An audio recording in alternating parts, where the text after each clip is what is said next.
Irjen Verdi Sambo resmi tersangka.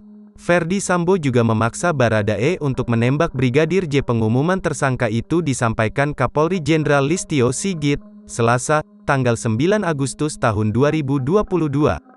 Saat mengumumkan tersangka baru, Kapolri didampingi para Jenderal Polri. Tim Sus temukan upaya menghilangkan barang bukti, merekayasa dan menghalangi proses penyelidikan sehingga menjadi lambat. Selain itu banyak peran anggota Polri yang menghalangi penyelidikan. Selain itu Kapolri juga menonaktifkan Kadif Propam, Kapolres Jaksel hingga Jenderal di Div Propam. Sosok jenderal yang dimaksud kemungkinan adalah Irjen Verdi Sambo.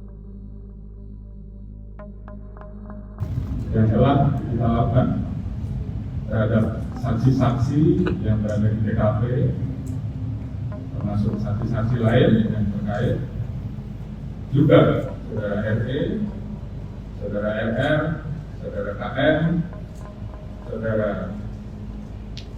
AR dan saudara P dan saudara MS. Ditemukan perkembangan baru bahwa tidak ditemukan, saya ulangi, tidak ditemukan fakta peristiwa tembak menembak seperti yang dilaporkan. Saya ulangi, tidak ditemukan fakta peristiwa tembak menembak seperti yang dilaporkan. Tim khusus menemukan bahwa peristiwa yang terjadi adalah peristiwa penembakan terhadap saudara J yang mengatakan saudara J meninggal dunia yang dilakukan oleh saudara RE atas perintah saudara SS. Saudara E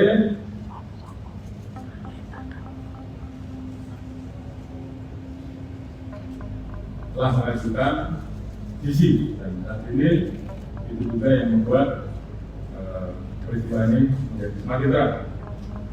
Kemudian untuk membuat seolah-olah telah terjadi tembak menembak,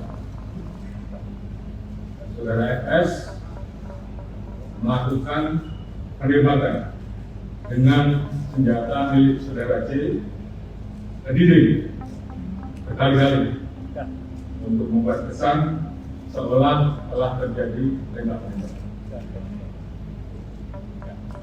Terkait apakah saudara FS menyuruh ataupun terlibat langsung dalam penembakan, saat ini tim terus melakukan pendalaman terhadap saksi-saksi dan pihak-pihak yang terkait. Kemarin kita telah tetapkan 3 orang tersangka, yaitu saudara RE, saudara NR, dan saudara KM. Tadi pagi dilaksanakan gelar perkara dan tim sus telah memutuskan untuk menetapkan saudara FS sebagai tersangka. Bisa ulangi, tim sus telah menetapkan saudara FS sebagai tersangka. Jangan lupa subscribe, share, komen, dan like ya.